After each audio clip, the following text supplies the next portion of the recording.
sommes dans la dynamique de l'offensive agro-pastorale qui constitue le référentiel actuellement des interventions pour ce qui concerne la production animale, et végétale et halieutique. Il faut dire que la région n'est pas oubliée et la région contribue significativement.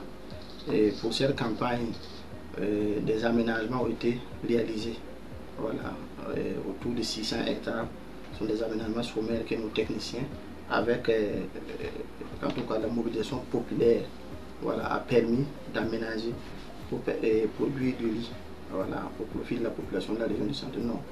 C'est l'occasion pour saluer la résilience de la population du Centre-Nord. Voilà, c'est un peu difficile, mais nous devons avoir la foi et nous devons aussi nous comporter comme des VDP. Et j'aime à le dire, les agents de l'agriculture comme de l'élevage sont des volontaires de défense de la patrie pour la souveraineté alimentaire. Toutes les spéculations, en tout cas possibles, et adaptées à d'autres zones agroclimatiques, en tout cas, a été déployées par l'État et ses partenaires, que je salue au passage, en tout cas, qui apportent un soutien à l'État afin de contribuer à l'atteinte des objectifs à l'horizon 2025 de l'offensive agro-pastorale. Et oui, il faut dire que sur les différents aménagements dont je parlais tantôt, les aménagements, il y a la part belle au niveau des PDI.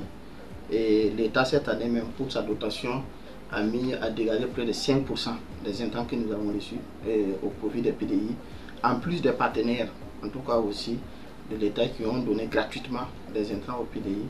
Et vous voyez, dans beaucoup de communes, on a pu accompagner ces PDI à accéder à la terre et profiter aussi de l'appui technique de nos agents et pour les champs communautaires qu'ils sont en train en tout cas d'exploiter, afin de les permettre d'être plus résilients et de passer de l'assistanat en tout cas au relèvement. Je salue au passage en tout cas tous ces vaillants jeunes et populations qui veillent jour et nuit pour nous permettre en tout cas d'être en sécurité dans la région. Et comme j'aime bien le dire, il faut servir par l'exemple. Et quand ils sont venus vers nous pour demander en tout cas l'accompagnement, nous avons salué l'idée et nous avons donné en tout cas un message à tous les services techniques d'accompagner en tout cas la veille citoyenne là, afin de produire et d'accompagner l'État dans sa politique. Et nous, vraiment, c'est une expérience à dupliquer pour les années à venir, parce que c'est dans cette dynamique-là que nous pourrons être vraiment souverains. Et nous sommes même déjà dans la dynamique, hein. Il y a eu des propositions de sites, voilà, allant dans l'esprit des accompagner avec des aménagements avec fourrage, parce qu'aujourd'hui, nous ne devons pas nous contenter seulement de la pluie. Nous devons exploiter toute la saison, l'année, et ils peuvent être rassurés. Nous sommes dans l'esprit de pouvoir les accompagner avec les partenaires.